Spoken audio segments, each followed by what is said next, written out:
Father, thank you for this night. I prophesy and declare every blessing that has come with us from this trip. The Bible said the 70 return with joy, and so we have come with joy.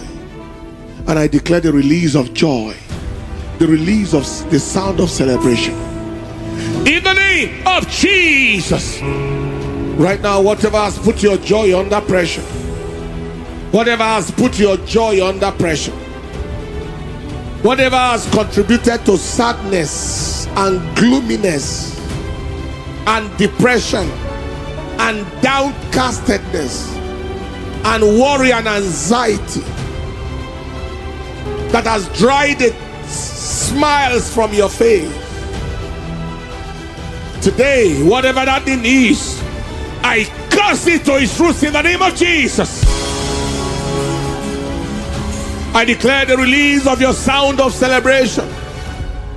I speak to that family. They say the sound of a child should not be heard from your house.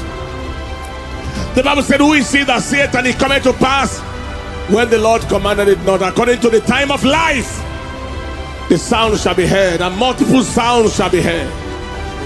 I command you to go and check yourself right now, because God has already visited you. Pregnancies happen.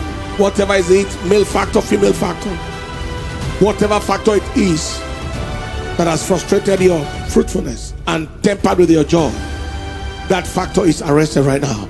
In the name of Jesus.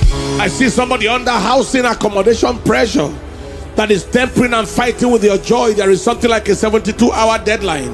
In the name that is above every name, before that timeline is over, Jehovah gives you intervention in the name of Jesus.